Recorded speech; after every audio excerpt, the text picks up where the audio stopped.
Oh, Hello. hello, Welcome. Ray. Yes. Welcome, Thank you. Josh. Hi. I'm Mike. Welcome to Unscripted Gaming. What's this called again? This is Uh, Postscripted. Love is Postscripted. Unscripted. The Love is Love is Blind Season Unscripted. 6 rewatch podcast. Yes. That's correct. Featuring the Games Minute at the top here, Yes. and Knuckles, and So- Dante So from this is Devil May Cry. unscripted gaming, the gaming portion. I love it. You love to hear it. To the spouses and the friends here, just for the Love is Unscripted. We apologize. We will. I don't. We Skip forward 5 minutes. It'll be fine. You we know promise. who you are. 5 with a 0. All right, let's go. Hey, so Bungie's fired like 25%. Well, not fired. Laid off 25% of their company. Yeah, they did. Yeah, they rest- did. Basically over this year. Laid off That's and crazy. moved. I think it was laid off 17% and moved off the other 8% to Sony Entertainment. Yeah, That's a and move. like I mean, it's good that some of those people got folded into different roles and got to keep a job, but also not great. yeah, because one, they already had big layoffs Mhm. earlier this year, and two, like the kinds of layoffs I'm seeing, like the kinds of people who are going, are it's the kind of questions like it's not like, okay, yeah, Bungie's gonna have to do a little bit of work to like restructure, how this game, restructure teams to make the games they can have made before. It's like I don't know how Bungie can continue to make Destiny after like this stuff, or if it's gonna look very different. Like Luke Smith, it's not confirmed, but like Twitter is the buzz is that like Luke Smith, like senior director of like Destiny, the first one, is gone. Just like that level of people who have been with the game since like there were teases for it in Halo Reach, like that. Those like Yeah, it's level of person is just it gone is- now. It is one of those of like, okay, part of you is signaling like maybe things are not going well. There's another reading. There's a more gracious reading of like, okay, we have put out the last thing of this 10-year project that has been basically Destiny 2, and like we are ready for our clean break and to start Destiny 3, and maybe we do need some fresh blood after all of the controversy and the reception to the last two. Like maybe we do need to take things in a different creative direction. Like I do see that reading of it as well, but still Extremely generous. Yes. That is not what I would read on that at all. I read on that as, 6 months after the launch. Well, really only 4 months after the launch because it came out late. Of your coda, your ending expansion of basically the 10-year project that has been Destiny 2, and to fire and release that many people, especially that high level creatives. It does not bode well. I mean, again, Right. there are some potential gracious readings of it, but I don't know that that's necessarily the case. I think this Yeah. is I'm not saying this is the death nail of Bungie as we know it. I do think that anyone that was super pumped for whatever Destiny 3 is gonna be, or what it is, should pump the brakes. And I Yes. said this in our own little group chat, but I'll say it again for the sake of posterity. If I was a betting man, I would say whatever we saw in that trailer of Marathon is not coming out. That is not happening. Who plays extraction shooters anymore? Like here in this podcast, you three, you two, and myself included. Name the last extraction shooter you played and enjoyed. I don't think I ever played one. I'm gonna be honest. Right? Haven't. They looked at like Escape from Tarkov, I guess, and they said we want that money. But it's like, oh, with respect, only freaks, actual freaks, play Escape from Tarkov. What they needed, they need a hard pivot to Sisyphus Boulder games. That's what they got to hard pivot to. Well, They gotta, that's they gotta, that's the niche they need to be going after. yeah. like That's what they Destiny. gotta. I think I've said this many times, and Mike, I've said this plenty of times to you, and there are parts of this that you have agreed with me on. Destiny should have died in the ground several times because every single time before it does this massive reset, it starts off as like a mid to potentially bottom half game. I was there at Destiny 2014. There was nothing to brag about for Destiny 2014.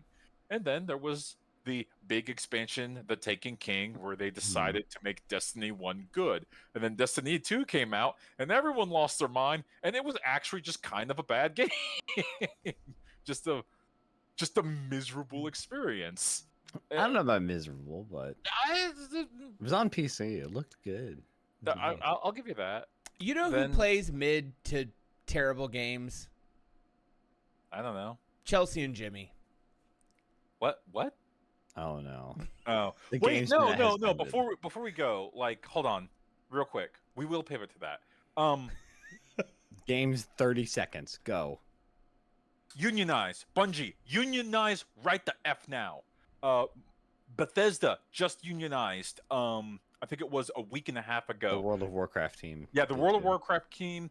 700 people. Was it 700 people? 500 people unionized. Bethesda just also unionized. Unionize. Those are under Microsoft. You can unionize under Sony. Stop effing around. Stop pretending like it's going to get better. Talk to the Interactive Workers Department. Talk to the Communication Workers of America, the CWA. Get on the books. Your company is not going to protect you. They don't care about you. That goes for anyone else that works in game dev. Unionize now. Yeah. The CEO of Bungie put all of his social media accounts on private, so you can't at him to That's complain about him. insane. Like, bitch, open the hiding. door. The crowd is at your gate. Let us post at you. Like, it's the smallest of comfort you can offer people is just letting people put proverbial like dog shit in a flaming bag on your phone, and that you have to read it. Like, you don't actually owe those people anything. No. Like, because you're the CEO and who cares? This is the same CEO who, after the last like- round of layoffs this year, said, "Don't worry, that's not going to happen again." And then it Mhm. happens again. Yeah, it's They're like not your friend. that's Almost, why almost like staying out until 3 a.m.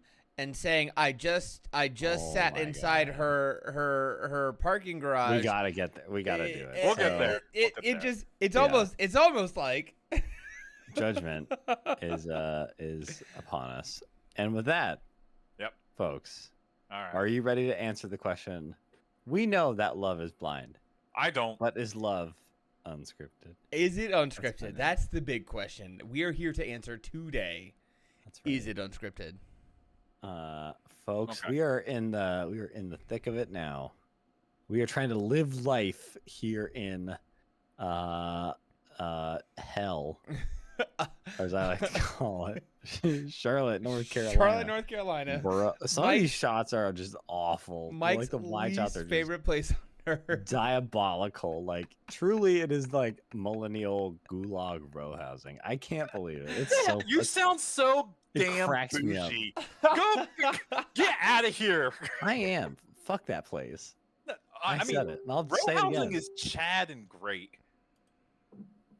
But like, Also, you know, that if it's like the classic, like, you know, the kind that, like, I don't know, Marx wrote Das Kapital in, not like, you know, it's like it's the millennial grave row housing specifically. No That idea is what like the problem here. I am not going It's to like a insult brick how townhouse. people That's a live. different situation. I'm not stupid. Me smart, okay? Get that. I Never wanted mind. to say my top note for episode 9, and this kind of sets the tone. That I didn't know this would set the tone for the next 2 episodes, but color me shocked. My top note is Chelsea. Chelsea. I keep forgetting. Chelsea. Bye, Felix. Chelsea get therapy challenge. Code impossible. Yeah, this is like These two episodes specifically, like Chelsea and Jimmy have some really, I think it's in episode 10, so we won't go there yet, but like they have some discussions that are just really bad. Like I feel like worse than some of the ones in the previous ones, and just completely like just completely missing each other as far as like what's happening, or like not being able to see what the other person is saying. And then the edit they get is that like, oh, here's the hopeful music. Oh, we're figuring it out. And it's like, what the fuck? No, we didn't. Wait a minute. This is one of the ones where the edit is leading you along to be like, oh, It's they're so trying to funny. repair it, but like, yeah, like you said, Mike, every single conversation, they are talking further past each other and further in circles than they are the previous episode, and it's just like nothing is getting resolved here. Nothing is actually getting accomplished in this conversation. My second note, which also bleeds into episode 10. Meeting your friends made me love you more. This is from Jimmy. And my note says, Jimmy, just run. Please, I'm begging you. Get out. Pull the eject. Yeah, it's not Chelsea's good. friends are not her Jimmy has friends. this deer in the headlights look this entire conversation of like, I would too.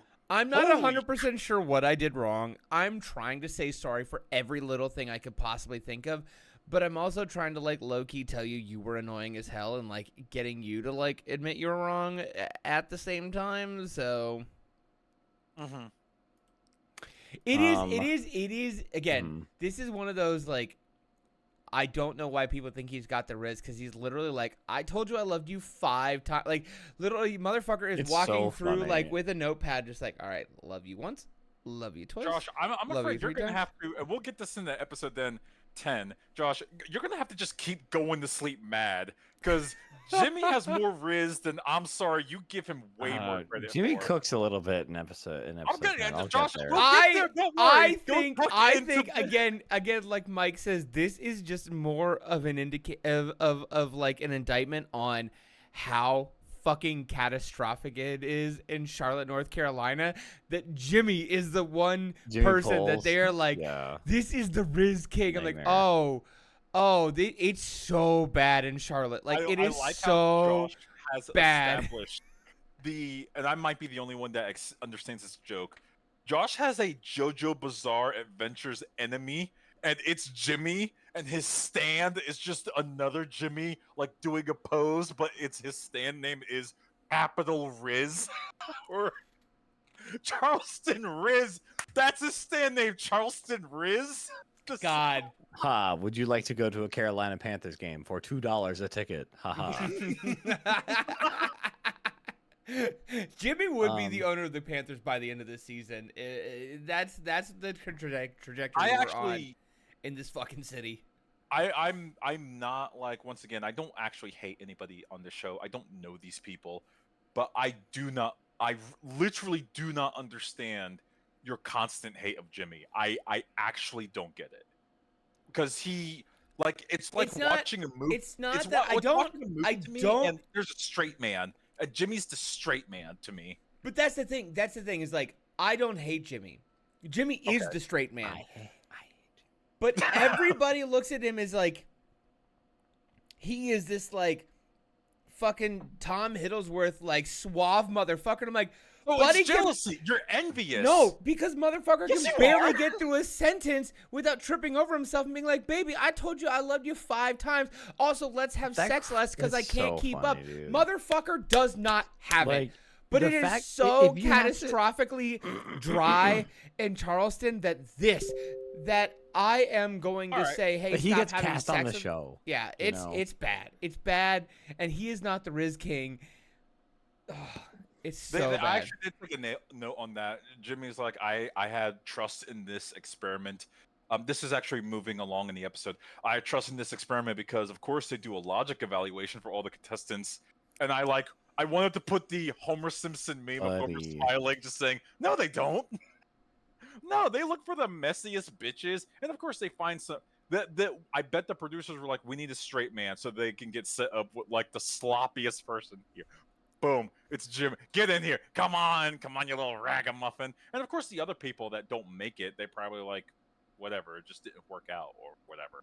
But they're like, what we as I think it was Josh or Mike a couple episodes ago put it. We need that good TV. We need this sloppy mess. Right. We got to make people not getting along. Right. It's the the edit is the story, and especially one note I have here, kind of foretelling some stuff with Laura and Jeremy here. We meet Laura. We meet Laura's parents. Quote: "What's the worst thing that could happen?" LOL. And then we meet the rest of Laura's family. There's a dog. Jeremy explains his reasoning for doing the show. This is where I'm like, because I've been this whole time I've been suspicious of the Laura and Jeremy situation because of the edit they get. And he mentions the love triangle in front of the family. No, Laura mentions it first. Right. That part I was very specific. I took a note on, like, why is Laura acting goofy in front of her parents right now? Why is Laura causing a fight? LOL, this is weird. Also, Laura's like, this is a different topic. I'll let you finish. I like the dynamics of talking about the liking the tweet, liking the message versus like hearting the message. It's like, yeah, because one of those is a tap, one of those is a press and hold, and a selection. There is a choice there. Offered intention. Yep. Did you guys know that you can edit your emoji so you can double tap it to be whatever you want? Ray, you gotta delete this. We gotta cut that. We gotta cut this out. We can't know that. Also, can't know that. I'm sorry, but based on things that happened later, also just generally the tyranny of the default, he didn't do that. He made a choice. The tyranny of the default? Blood, what are you waffling about? Bro, have you not heard that term before? No. Literally, like that is a term of like in tech spaces, like the tyranny of the default. It is, yes, you may have options, you may have choice, you may have customizations, but 90% of people who use something are just going to use whatever the default is. So the tyranny of the default is whatever the company, corporation, whoever is setting up an app decides that is going to be your default. Yes, you may have customization options, but 9 out of 10 people are not going to use it. Jeremy strikes me as someone that would customize his shit. Like, look, if we're going to judge him by the way he lives a very fastidious particular life. I think he customizes his stuff. I can't remember if we see his phone, but Jeremy has Android Power phone user energy. I mean, you know he has the Core 3.0. I am a power... Parentheses derogatory. Correct. Fuck off. First off, Android Power user. I have widgets on my phone. I've had widgets on my phone since... I've had widgets on my phone since 2002. You fucking losers. Get on my level. But also, some of those services, you don't change the default reaction because that's literally what everybody uses. You just press and hold to get the other one. Like, you're not going to change your default tap to be something different because there is an implication when you react to something on social media. Ray, shut the fuck up. I know you don't understand. There are implications that come with different reactions on social media. So he is smart enough to know that you cannot just change your default reaction because that reaction has an implication to 99% of people you react to. Right. And I think it's also like the fact that he is like, this also definitely feels like, I think with the hindsight of how this all ends, is very like, he's kind of like covering for himself a little bit.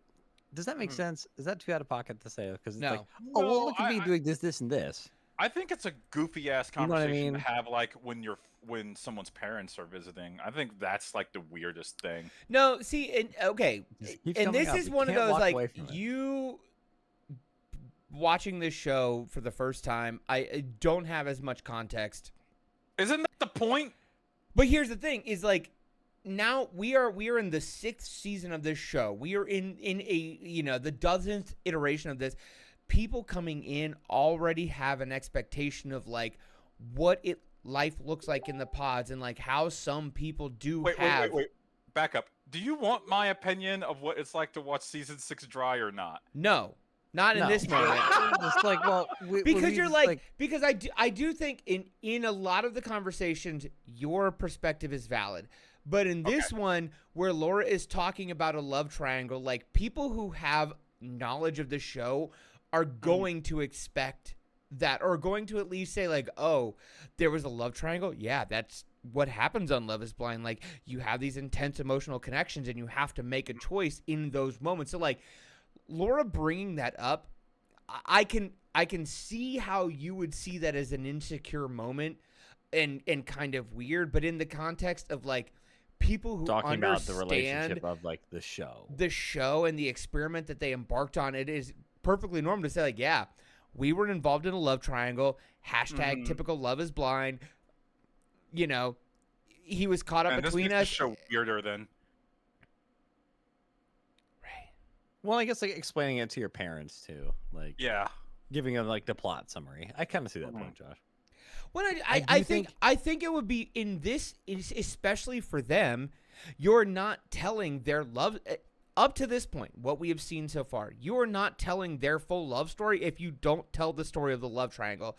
Like, not talking about Sarah Ann in this moment, but yeah, again, that's a good point. Taking out what we know later, like up to this point, if you don't tell the story of Sarah Ann and the decision that he made, you're not telling the full story of how these two met, how they fell in love, how they decided to make that commitment to each other at this point. Like, you are not telling the full story if you just say, hey, we dated, we loved each other, we had a good time. Like, no, there were intense conversations. There were, you know, his heart was pulled in two different directions, but like based on X, Y, and Z, we came together as deciding to make this step forward. Like, I think that is very important in terms of the Love is Blind experiment, to give that context to somebody you are telling your love story to. Maybe I'm treating this like a normal ass relationship, and that's my dumbass fault, because this really isn't. Because it is different. It is different. Yeah. Adjust so your I'm trying to calibrations. I'm trying to like look at this as like, I'm trying to take this seriously. I'm trying to say, like, here's how I find it very weird that like a couple would engage in this sort of conversation in front of their parents, even though, let's be real, they've known each other and they're engaged for all of like, has it been 2 months? Has it actually even been 2 months yet? No, probably not. We're probably 6 weeks in at this point from start of the pods, engagements, honeymoon, and home time. We're probably 6 to 8 weeks in at this point. Okay, so barely nothing, right? And that sort of conversation in front of parents when the relationship is like super, super fresh, like barely aged milk fresh. That's what I was saying comes off as weird and goofy to me, I guess, as someone that does not watch these shows, and I'm trying to analyze it from like a relationship thing. I erred on the side of like, again, think me going with like my edit tinfoil hat here. I'm like, this is the prophecy is being foretold here that Sarah Ann is going to come crashing back into this, because the edit will not let you forget this. Right. If Sarah Ann was not important, we would not. They may have talked about it for the reasons Josh explains, which I think make a lot of sense. Yeah. But like the show is specifically telling you, remember Sarah Ann? Remember No, her? I acknowledge like, that. So I'm like, completely. That's what I am. I'm completely aware of like the incredibly highly produced nature of this. Yes. Up and including to the point where like, if they still drink anything, the golden goblets are still everywhere in the kitchen. I noticed that. Yeah. But for the edit, of course. For the I did want to say, like, on this same conversation, Laura's weird hatred of Hawaiian shirts, like, this is funny. I think this is like, hey, what's your damage? Like, let him have a thing. You know, Jeremy, it's not 2014. It's not 2015, 2016. I had a Hawaiian shirt phase too. I will say, as somebody who has a couple Hawaiian shirts and I haven't worn them a lot recently, the moment has passed. It has passed. So I get it. Anna keeps begging me to keep wearing my Hawaiian shirts. Just get some knits. Just get some like little knit polo sweaters. Those are hot right now. No, I mean, like, if he Uh, likes Hawaiian shirts and that's his bag, that's like, okay, that's But then fine. he can't. Then you're a Hawaiian shirt guy. You Well, don't Yeah, want to that be that that. that, wait, that hold You don't becomes on. a want to be thing. that. I don't know if this is a bit or not, but I'm legitimately asking, like, well, what's wrong with that? I think there's something wrong with it, but it's just like, really, that's all. Is that it? That's That- your She doesn't. entire. He's That's your entire joking. He's personality, joking buddy. about it, but he's not. He's actually legitimately hurt about this. Yeah, Like, he's, Well, it's like, because she legitimately like fussy brings about it it. up for like a long time, and she like keeps talking about it, and you can obviously the edit because the she's cuts. fashionable and a baddie, so her opinions are Disagree. correct. Hard disagree. Mm, Absolutely hard disagree. Interesting. Yes. Okay. Well, I hard disagree with you. Oh, 'Cause wow, you're You're Ray. allowed not- to, please, Okay. please. Laura Um, Hive, sound off in the email inbox, Yeah. please. I consider the Mailbag at unscriptedgaming.com. Please email us and tell Ray how wrong he is right Well, now. I'm not please. allowed to have a choice. No. And my choice You're is allowed to like, have a no. choice. It's just you made the wrong You one. yeah, you It's can your free will. you're allowed to have a choice. Sometimes it's wrong, but like you can have The it. choice. She's not a baddie. Would never ask on the second date. Like, nah, this is not gonna work. If you're gonna judge me that hard on a clothing choice, especially if I really pretend I really liked Hawaiian shirts. I don't give a shit. But if I really liked them and she harped on them that hard, and she said to her parents, "Yeah, I would have like if I was dating him regularly, I wouldn't have gone on a second date." Fine, get out of my life. That's a weird thing to not date someone for. But tell I you just what, think you gotta have some. You gotta have some different shirts, Jared. sure, You that's gotta. what You gotta have he different clearly shirts. does. Like he You just was gotta have different rocking shirts. he was rocking like several different Henleys in the pod, so his Hawaiian shirt obsession isn't Yeah, that deep. Well, it's because he also has a Henley. He has two shirts. You gotta get to like. Let's get like good tight 5 shirts. Then we're good. Okay, my can we note was that parachute into Amy and Johnny real quick? we can, sure.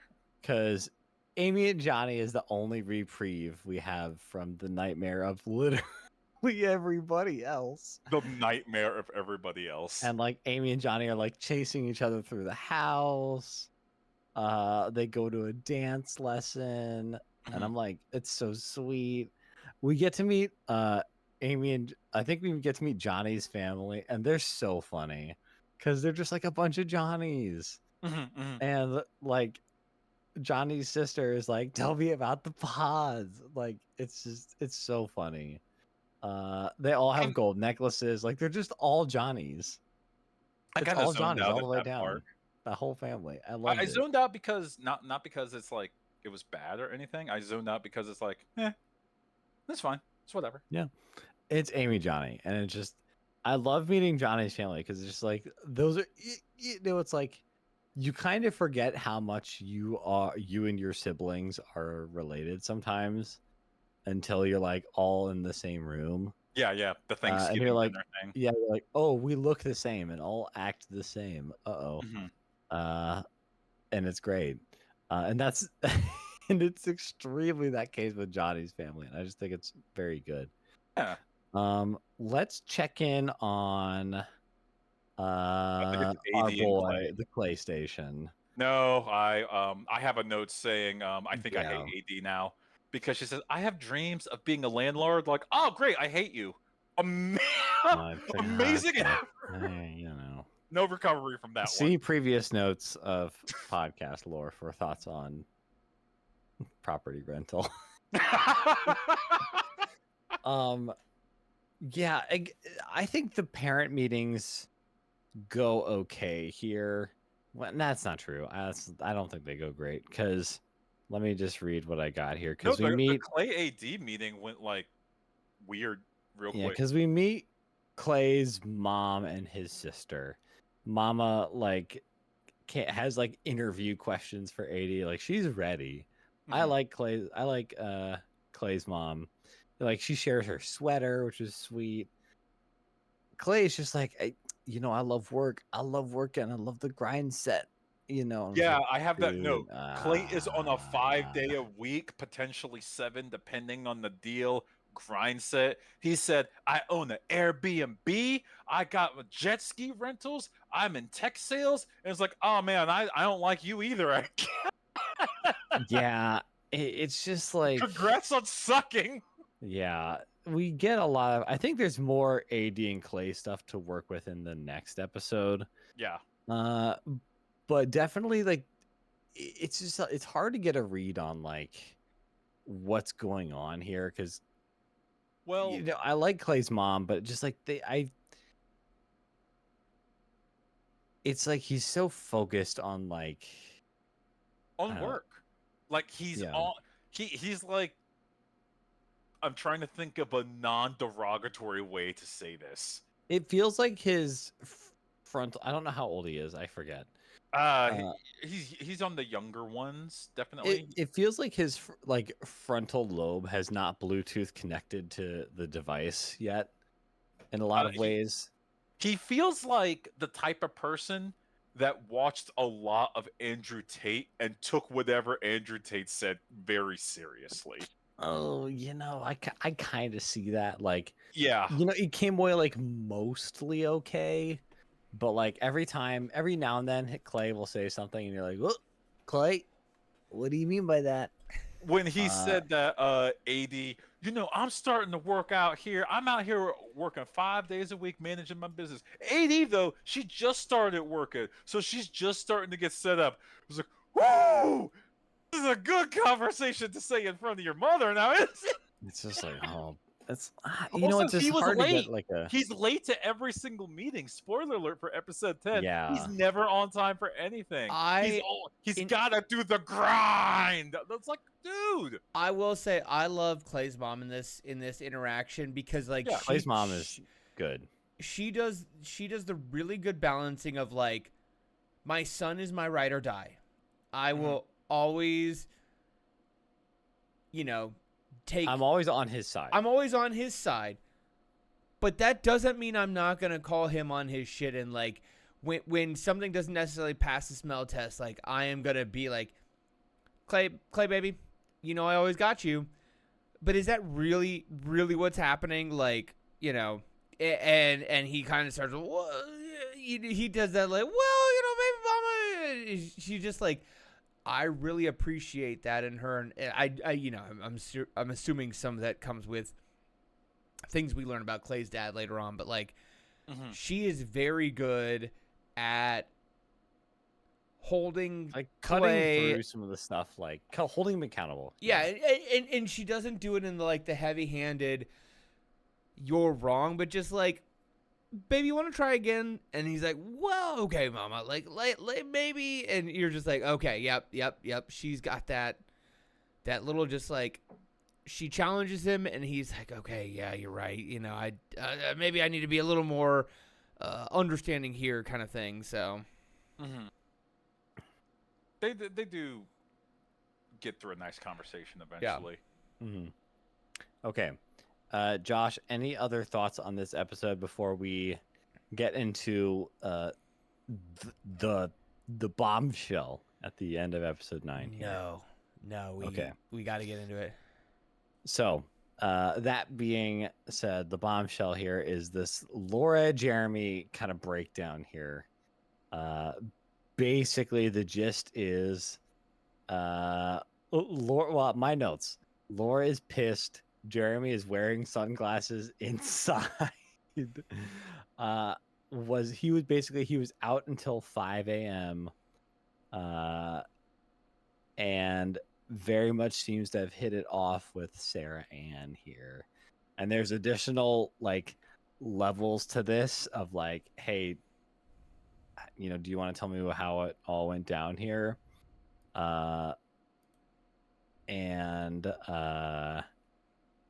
Yeah, what are our thoughts here, everybody, about how real this all quick, goes? I lied. There's one thing. We did meet Jimmy's best friends. Keep that in the back of your mind.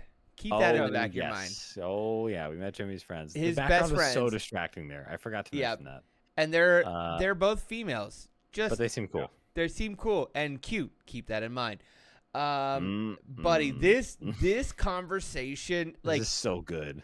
It's so terse. And like, I do think that like Laura plays this so well in terms of like, she asks all the right questions and gives Jeremy every opportunity to come clean and like be honest. And she just, she leads him on a journey, and he tells his tale, and then she kind of like, you sure about that? Are you It's sure? a little like it's a little Socratic method almost. Yeah. It's like, And then Socrates comes to you in like the town plaza and is like, "My apath say you were in the parking lot at 5 a.m. yep, You're fucked, okay, yep. buddy."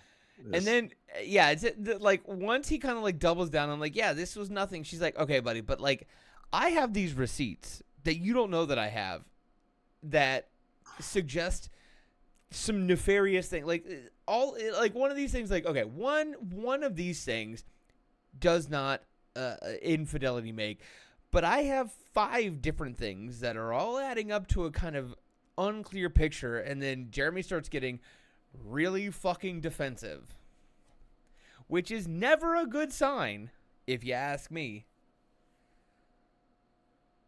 Yeah. Also, fellas, ladies too. If your partner asks you where you are at 2 a.m., you send them a text or you call them. You don't just send them your location via Google yeah, Maps. it's another like missing the forest for one very specific tree, one incredibly beautiful tree that I'm only going to focus on, completely missing the broader idea here. Mm-hmm. That I need to. I don't think I do this, but maybe men are just dumb. I don't know. I don't think I'm dumb, but maybe I am. Because like again, it's just like he has completely no. Either A, he's knows he did something wrong and is very defensive here, or just has no idea about like the way this discussion goes. He's like, "Well, I shared my location with you." It's like, okay, but you're not seeing the like the reason behind that, and you're not reading into like the text, the subtext of like what is being asked here. It's like, even if like nothing happened, like Sure. it's just kind of like she's just kind of like, hey, whoa, like you were out until like 5 a.m. and I don't really have an idea like what was kind of going on. Like that's kind of crazy. Like, well, obviously like, I can't do that now because like I have like kids. Mm-hmm. But if I like go out until 5 a.m., my wife's gonna be like, what the fuck? I Like this is the before part of the even show. anything else is being discussed here. This is the part of the show where I'm like, this makes way more sense in the context that, and let's be real, they're dating. Like they're Yeah. not really engaged. Like I refuse to acknowledge that after a certain point. He is in the mindset that they are just dating. Like there's a ring on that finger. I'm sorry, I don't know Yeah. if it means a lot. And he's just like, yeah, the girl is at home. She happens to live with me for a little bit, but I'm gonna hang out with the boys and I'm gonna hang out with this other person. Let's give him grace for just a second. Mm-hmm. Let's pretend the very obvious didn't happen. I think it probably happened. Whatever. We'll give him grace and say like the very obvious didn't happen. I have to go squash this thing with this other girl. It's going to take a long time. We're going to have to talk about it. Tell you what, just to show no shenanigans going on, I'm going to drop a Google pin on where I am.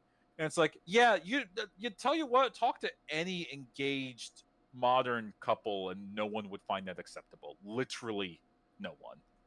Well, like I don't even know what to say to this. There's goofy, and then the words I put for this on my notes is just a gigantic Type 20 font LOL. That's all I need to say about that. It's just like she hits him with like the Phoenix Wright objection sound. Because she like checks the location. It was at Sarah Ann's, and it's like, oh, we just talked in the car. It's like, oh my god, yeah. Just absolutely like hibachi grilling him. It is uh-huh. truly.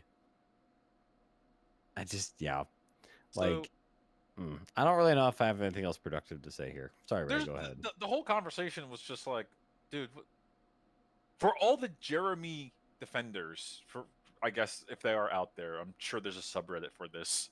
Why wouldn't there be? Like, guys, Yeah. cash those checks. Sell those stocks. Get off those bonds. It's over. It's done. Yeah, it's Jover. It's so Jover. Mhm. And yeah, I think the episode ends with Laura saying like, I think her words are like, "I want out," and then she like walks away, and Yeah. Jeremy like tosses his phone and whatever, and it's like, man, whatever, you don't care. Let's be honest, you don't care. Yeah. Go This to is your kind true of- patriot that stormed the Capitol on January 6th. Oh Go God. kiss on her for a couple seconds. I have, not to like foreshadow episodes ahead, but we are close to like one of the most diabolical moments in this entire show, and I'm so excited. We're getting there.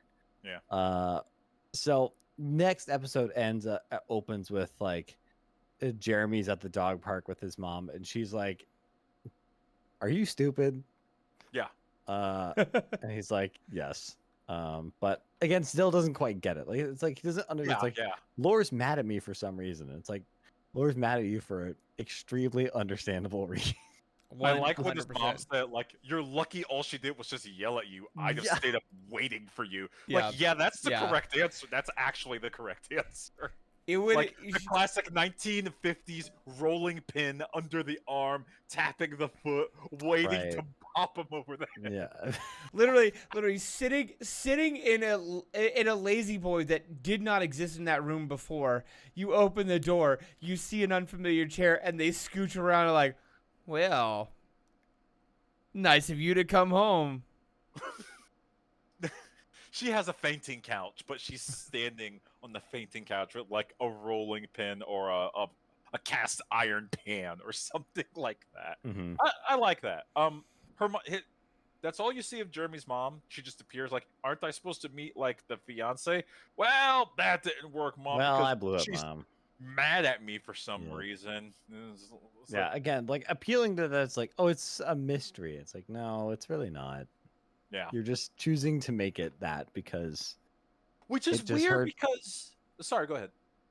No, it's just like sometimes you make mistakes and you fuck up, and the easiest thing, the fastest way to get there is to be like, "Yep, I blew it. I'm sorry." It's starting to be very. Never mind.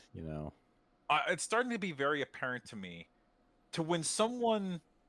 This might sound rude of me, and maybe that's purposeful. Not really. It's not trying to be purposeful, but it's revealing in this many episodes deep, and you see some of these relationships fall apart.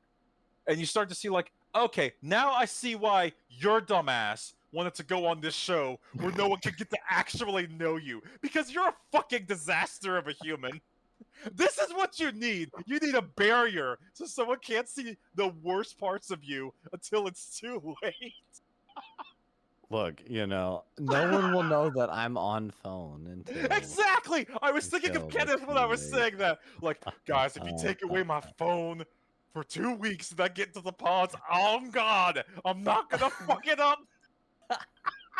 The very minute, the nanosecond. The minute his phone flies into his hand, like you'll need me, like it's over.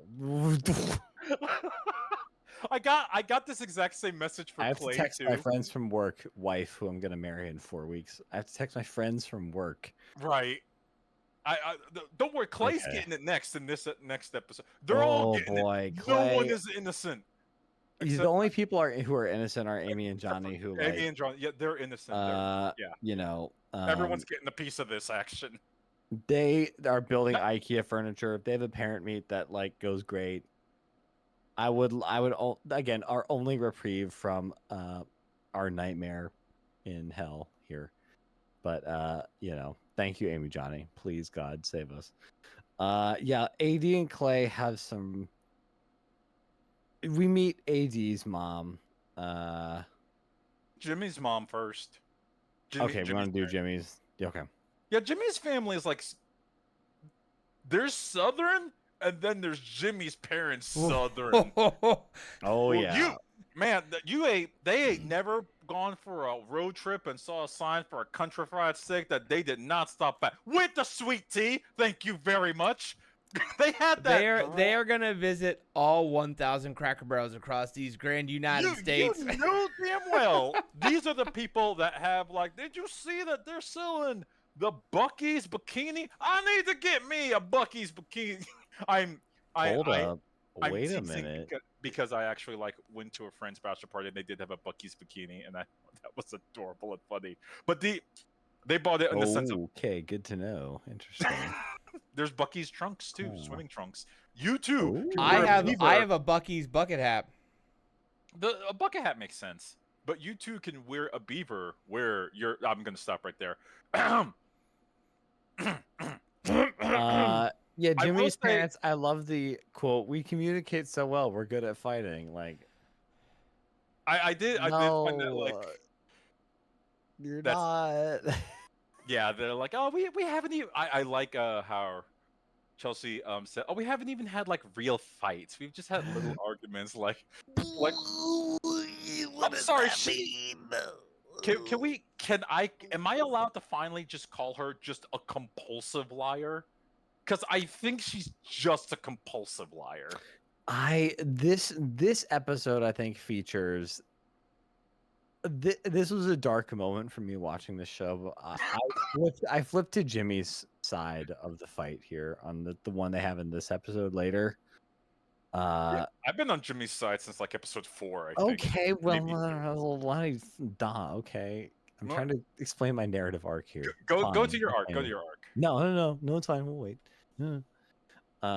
But yeah, just again, we're getting the hopeful edit here, which just feels just very rude because we're like, we know this ain't. Come on, but it's they're like, oh, they're gonna figure it out. It's like, no, we're not. I hope. I commented in our chat like, guys, I think the music of this show so good. is like the laugh track or the applause track from a 1980s sitcom. They're just like, what's the audience supposed to be feeling? Play this song. Play this song. They're breaking up. Run away. That's so good. I know writers who use subtext and they're all cowards. They're all cowards. The music does not respect you as an audience. They just want you to. Nope. We don't. I listen to Love Is Blind music when I work out. I'm gonna make a Love Is Blind music playlist for like. He's got the Love Is Blind OST. Gosh, that sounds OST. I want the Love Is Blind CD original score, please. I wonder if that's a thing. Okay, now we can talk buying about tickets to like the symphony because they're playing the Love Is Blind like play along like they do with like the John Williams movies and stuff. Oh my goodness. That's the second most cursed thing you've ever said. Second most, at least. Thank you. All right, so we can talk about 80s mother. Yeah, Jacqueline. She's great. Yeah, all the parents are great. I want to get that out of the way.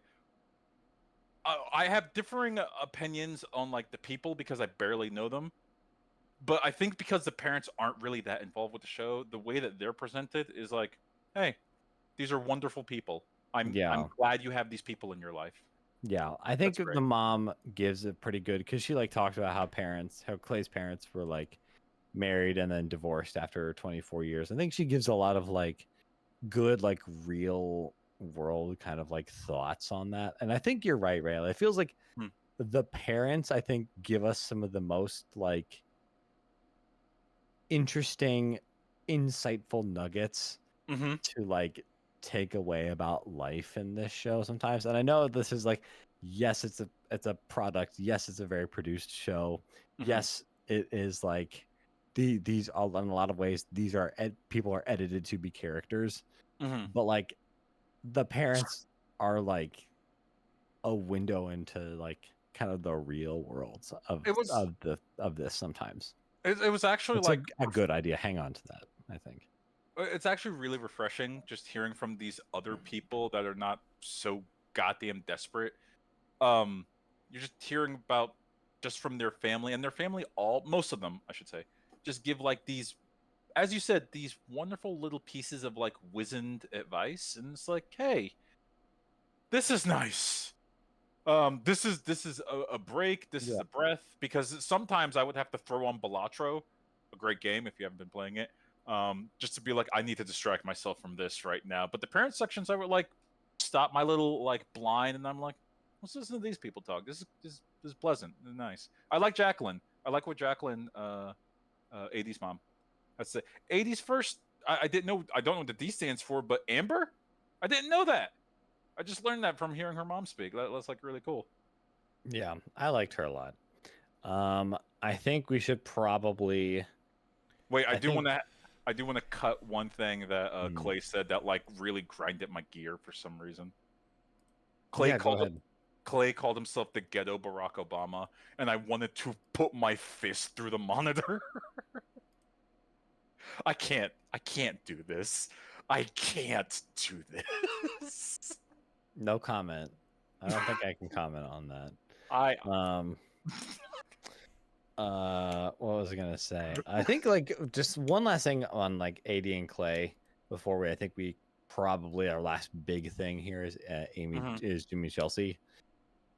Again, Clay keeps talking about cheating like he's gonna get a flat tire. Yeah, Or it's like, just what a wonderful analogy. It's not if like it'll happen. gonna It's need a an oil when it'll change or happen. something. Like He's it's like, my father cheated. I know I'm a cheat. like it's not Thanos. inherited It's gene. just inevitable. Like it is going to happen. He talks about it like the check engine light on his car is going to come on at an inconvenient time. It's like I copied this sentence. I went back and I made sure to copy this sentence word for word. Clay, I never want to be in a place where I have to cheat. Like, my bro, what are you talking about right now? What is going on? This isn't him admitting that he went back and watched some episodes of Love is Blind and he watched some of his stuff that he said and he realized, oh, I'm a jackass. I just say some dumb stuff all the time. AD, I need you to catch me from saying constant dumb stuff. And then milliseconds later, I don't want to be in a place where I have to cheat on you. Yeah, it's just like Clay has just says things and just has like no cognition of like what the things he says or does might mean to other people sometimes. Which again, when your frontal cortex is not Bluetooth connected to the device, you operate like that. But then one day it changes and you're like, oh, I've been a bad person. And it just feels like that hasn't happened yet for him sometimes. Right. You know? Clay is like on a work trip and something happens. He's like, oh God, the cheating gene is acting up. I have to cheat on my significant other. he's like, I think he's talking about cheating. Like there's a pie on a windowsill. And he's gonna walk. He gonna walk up to literally the steam scent hits his nose and like, oh no, I have to go into this vagina. Oh no! Like, it's a Thursday night in Charlotte, North Carolina, and he just scrolls scroll too far on Instagram, and just it all unravels. And somebody has their pussy out, and boom, door, he is in. Drives after having 2.5 Red Bull vodkas. He gets one text that says "you up," and he's like, the "Oh no, or whatever. Here we go again." I don't know. Why does God give his strongest battles to his weakest warriors?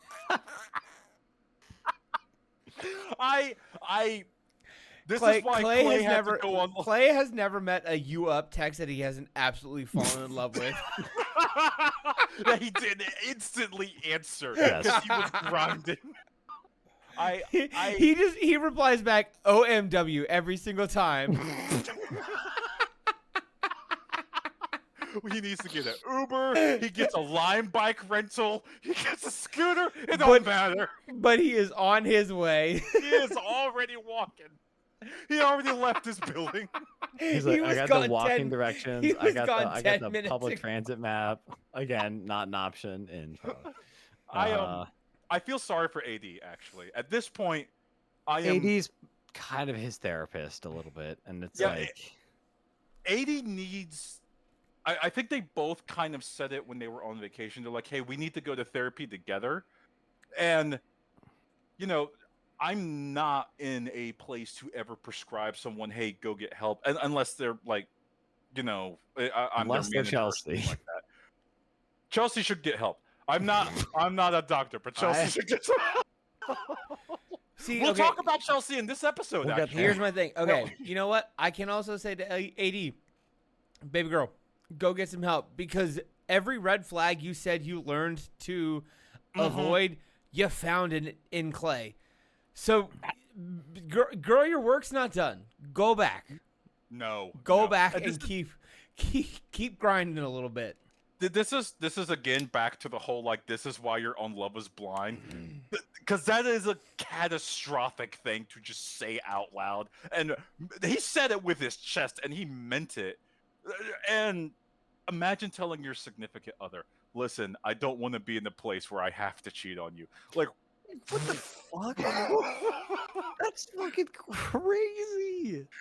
Yeah, And AD is just like very graciously like, yeah, she just like walks. what do you mean by That's that? also a problem. She It's just doesn't like- You're allowed to go into attack mode when someone says that. What? Also, again, for this meeting that they're about to have, Clay is preemptively telling her in this part of the episode, hey, I'm going to be late for this. Is that okay with you? Like, Oh wait, we still gotta talk about the lake party. Oh shit. Yeah, we that's gotta coming. keep- That's we gotta Buddy, get we've going, got guys. 2 conversations to get through to get to the lake party. We gotta Oh we gotta my God. move. this We is gotta an get hour going. and 10-minute episode, the episode 10. It was. So we it was gotta go. Yeah. All right, we gotta break into Jimmy And we only Chelsea get through here. we only get through half the lake party in this episode. Oh my God, this Yeah. lake party is juicy. It's so good. It's so good. So Jimmy Chelsea, Jimmy. First of all, put the grippers away, okay? I didn't pay for this. I don't want it. Don't show me that. Wait, what? He was barefoot, and I was just like, I don't want to see that. Jimmy, Oh my gosh. okay? Put those grippers away. I, Just truly every single thing is a fight with them. Mhm. I think this one starts like Jimmy's like, hey, do you want to go out? Or like, hey, I might go out. Like, I forget exactly. Like, do you want to come with me? And Yeah. Chelsea's like, no. Yeah. He's like, and all he's right, like- cool. I'm And still she's like, gonna but go I kind out. of wanted to go out with you, and he's like, but I asked you. You said no. Mhm. And just like it just feels like Chelsea. This one, this is gonna sound outlandish considering everything we've said on this podcast. Sorry, but this one feels like the one where it's like Chelsea's just really like mentally decided like I want to fight.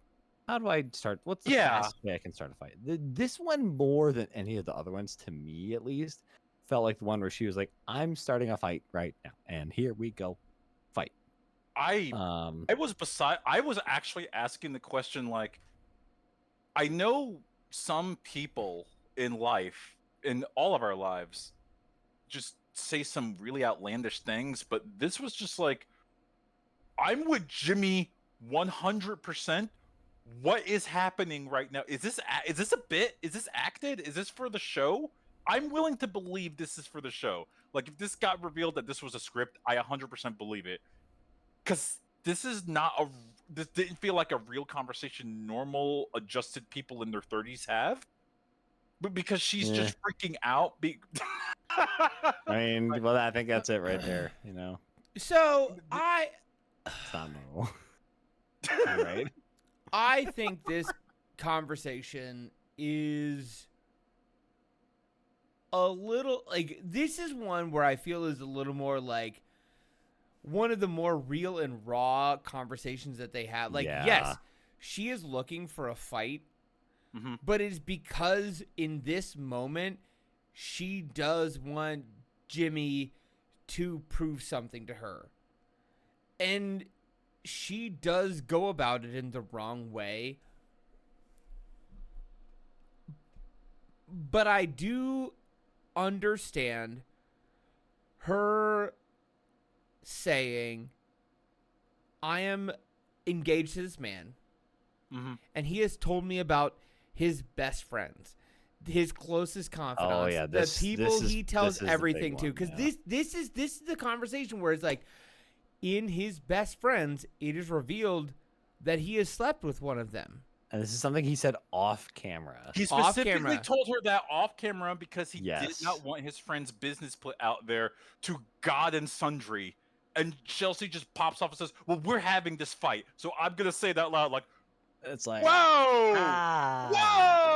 whoa, that's not okay. That's super not okay." Okay. This is the one time I'm going to take Chelsea's side. I'm throwing up. Wow. Okay. Lay it down. Lay it down. Jimmy is being shady in this moment of having all these conversations about his very close female friends, but not divulging the fact that he has had a very intimate relationship with one of them. Like, the most intimate relationship with you can have.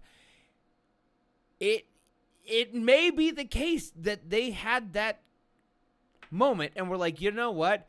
That was a mistake. We need to, like, roll the clock back. But it's really hard to actually roll the clock back.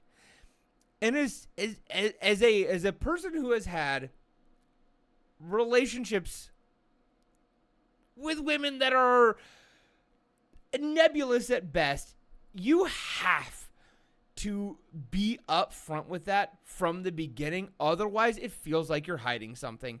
If you cannot from the outlet say, hey, I have this friend, I am close to this person, I had a sexual feeling, I had a sexual moment with them at some point, but I had this realization later and it faded and we went back to X. If you cannot say that from the start, you're hiding something. Full stop. He did tell her that. No, he didn't. He did not until this moment say, oh, by the way, I kind of fucked my friend and I don't told want her that off camera. Yeah, it was specifically so you couldn't hear it. He told her off camera. That means he didn't tell her in the pods. That is the time to say, hey, I had these best friends. One of them I had sex with.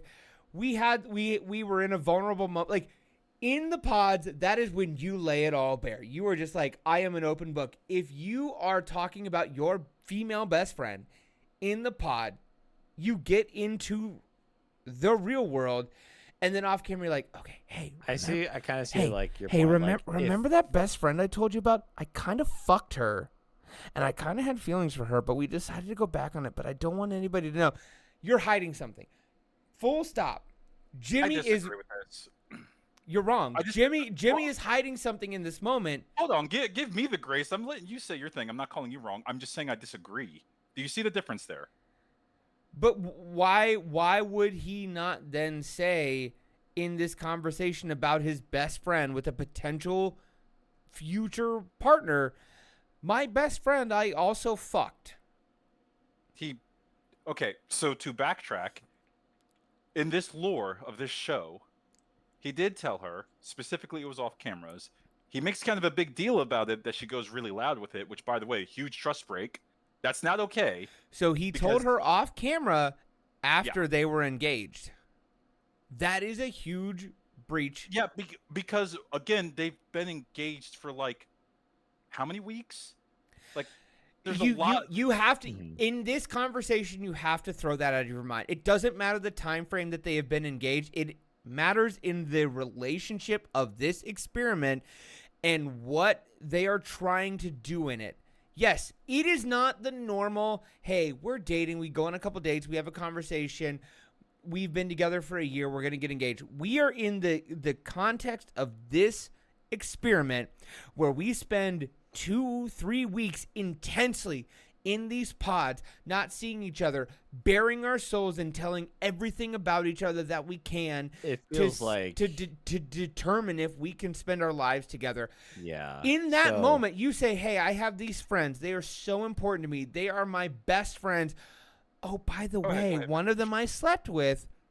That is a huge breach of that trust in the context of this experiment and how these people are trying to be honest about themselves to determine if they could spend the rest of their lives together. Like, I just feel like, so you're saying, Josh, basically like that this is a point that should have been made like He should have said In this the in the pods. pods. Yes. And You know, that How does do you not know he happen. didn't?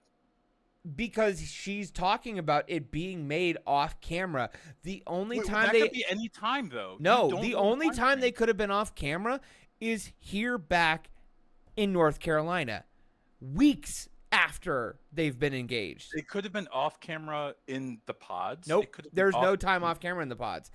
Every single interaction in the pods is recorded. Okay, Every single interaction on their honeymoon is recorded. I don't think every single interaction is recorded on their honeymoon. The cameras are in the room basically until they Okay, so fall there's a guy asleep. watching them fuck. You watch The Ultimatum, and I'll tell you about that later. Yes. Next show Are confirmed you- here, folks. No. We'll God, talk. no. Yeah. No, I'm pointing out that this is problematic because if he told you something in confidence, and if in that confidence, like, hey, we can go ahead and put our lives on blast. Do not put my friend's life out on blast. That's where I said that's a huge trust breach. That's not okay. And I'm not saying it's not a huge trust break. What I am saying is like It's clear that I think That's like all I'm Chelsea talking feels like this Yeah. is a revelation that maybe came a little. it is came something that late. she made a decision on two people with faulty information. She is like, I fell in love with you. I chose you because you told me X about your life, but actually Y is true.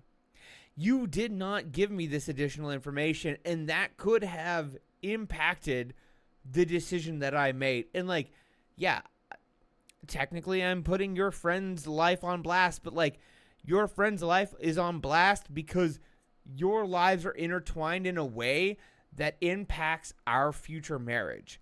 And you came onto this show with the assumption that your life and your dating history and everything that is about you to be a husband is going to be on display.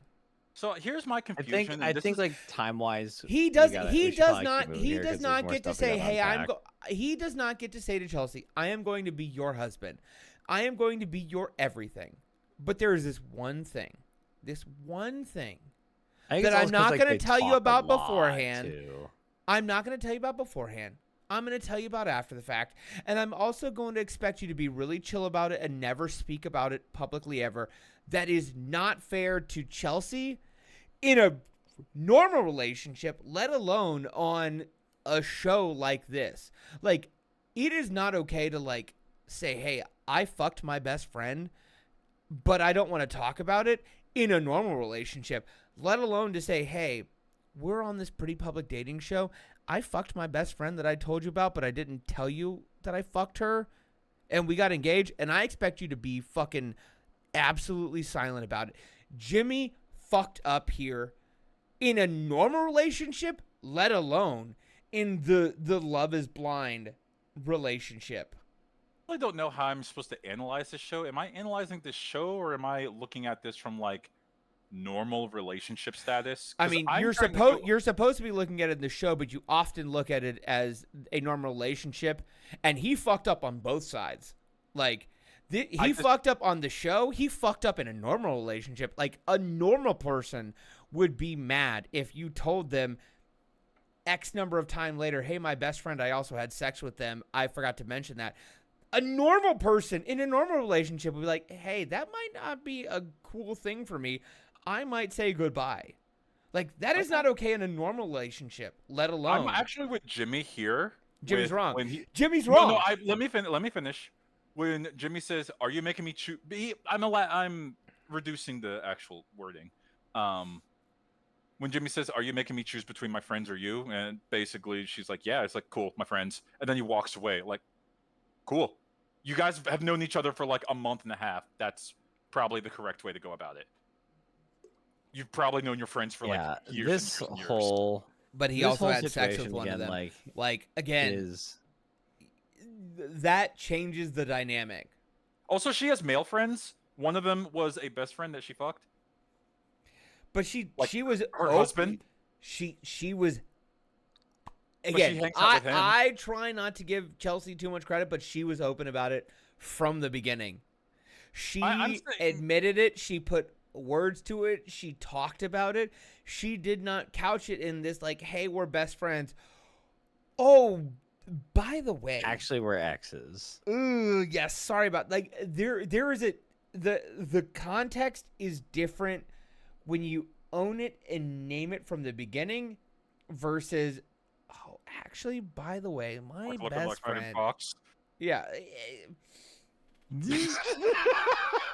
That's also one of our friends. Again, Oh my God, I can't. I have 1,000 criticisms of Chelsea. I got this another show. one ready when you're done. In this conversation, this is one of the few times where I'm like, Chelsea is correct. Okay, so in this Jimmy does again always Jimmy does not have the Riz, but in this conversation, Jimmy is just outright wrong because he withheld important information about a dynamic. Again, men and women can be friends. You can have best friends who are of the opposite gender, but when you hide the fact that there was a deep sexual connection at some point, you are hiding something. You are not being fully honest in that moment because you're afraid of judgment, you're afraid of retribution, whatever it is, but you are hiding something, and that is not okay in a Love is Blind relationship. It's not okay in a regular relationship. You have to be honest about all dynamics of your friendships and of your relationships. You just have to be. It's not different if Jimmy was like, hey, I got this guy best friend. We made out a couple times because, whatever. We got drunk. We're kind of hot. Like, it doesn't matter what the gender is. Like, if you had a sexual relationship with a friend, you have to let a romantic partner know about that when you are spending time with that person. Period. Okay. So I wanted to move forward in the conversation. Actually, a little bit backward as well. So Chelsea is completely uncool with Jimmy ever going out to hang out with friends again. Any friends, actually, she makes very clear. Says, I do not want you to go out and leave me alone. Which, He asked her to issue him. He had 2 drinks. He was gone for an hour and a half to go to a wine bar with friends. He even notes like, well, I want to go out to hang out with the guy friends. Well, you can't do that anymore because I don't want you leaving me home alone. And I was under the assumption that you would never go out because you said you didn't like going out. He said, I didn't like going out for long nights. I just went out for less than 2 hours. I had 2 drinks and then I came home. No, actually, he says 1 drink and then I came home. This is going back to the many, many problems of this character of like, if you never allow your spouse to ever, well, potential spouse, partner, what have you, to ever go out to like decompress and hang out with like people of different calibers, you've lost the fight. You've lost society. Like that's not even like a trad wife type of thing. You just hate other people bonding, I guess. I again think, this also Chelsea's been drinking. This whole all of this is underpinned by the fact that Chelsea is not sober. I also think this this whole conversation comes from a very vulnerable place of like, I had a bit of a bombshell dropped on me and I am projecting in certain I don't think this conversation happens if Jimmy either doesn't inform her about his sexual past with his best friend or he is honest in the pods. I do think, yes, Ray, I agree with you that like this controlling of like, I need you to be home with me at all time is problematic in relationships. I do think in this specific example, this is not necessarily Chelsea's norm. I think this is a reaction to the revelation of his relationship with his friend, where she is like just clinging on anything that he said that would indicate that he would want to be home with her. Mm. Because she doesn't want to be out with the friends because she feels humiliated in this moment of like, I am with this person who had sex with my fiance and I did not realize it. And I did not have time to process it. So she is clinging on to anything that he timeline said. is really illuminating as far as like.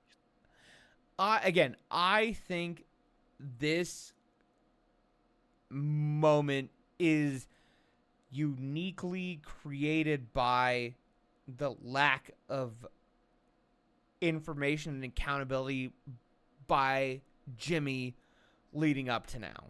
Okay, I think I get it. Just like to clarify from my understanding, so like they meet Jimmy's friends and Chelsea meets them without the understanding that Correct. like Jimmy and his friend had this relationship. And Yes. that's like, why are you telling me this after that meeting? Oh, hey, remember that makes sense. Yes. If that's what we think I don't know what happened actually. That's Right, the way it's that's the way conjecture, yeah. So Jimmy's wounded, I told you this off camera in confidence, makes me believe that either potentially right before they met, or I'm more assuming right after. Because if you watch that interaction with him and the two friends, you're like, oh, there's a flirtiness. Like, I called it before we even got this moment of, like, he had sex. I was like, she's in love with Jimmy. Like, I said that to my wife. Like, oh, his best friend is in love with Jimmy. I will get her to send an email to mailbag@unscriptedgaming.com. I said that to her. And then we get the next episode. Oh, he fucked her. We fucking knew it. I said it. She looks at him with those eyes. So she is embarrassed. She is humiliated. And she is clinging on to anything that Jimmy said previously to say, like, you said you would be home. It's not because it is. She wants to hold Jimmy accountable to everything she said and not trust him. It is that she is wounded in this moment because he was not upfront and truthful with her, and she called him out on that. All right. There you have it. Jimmy is the fucking... I mean, I disagree, but it's fine. Well, folks, I don't know about you all, but one of my children is awake, so I think that maybe we should save just in the interest of time, if this works for you guys, we save the lake party for our next, because then we do lake party finale. So we do the full lake party. So we do the episode 10.5 and 11-12 for... It's called 10.5? No. We're just saying... Well, just like the lake party as an arc. You know? we're gonna stop here a little early in episode 10 so that next episode we can fully devote our focus onto the lake party, which is at the latter half of episode 10 and the first half of episode 11. Okay. Where we get he transforms like a transforming super fighting robot, Giga Riz Jimmy, and this is where Josh has to snuggle in like Homer with angry going, he can't keep doing this. He can't keep getting away with this. That's how he knew. And do you know where you can see all the photos of me going to bed every night with angry eyes? Where would that be? You know, it's just like... Unscriptedgaming.com. That's where you can find posts of me going to bed with angry eyes, thinking about Jimmy every single night. It's also where you can find links to all of our different shows and podcasts that we have. You can follow us on Facebook at Unscripted Game Podcast. You can follow us on x.com at unscript_gaming.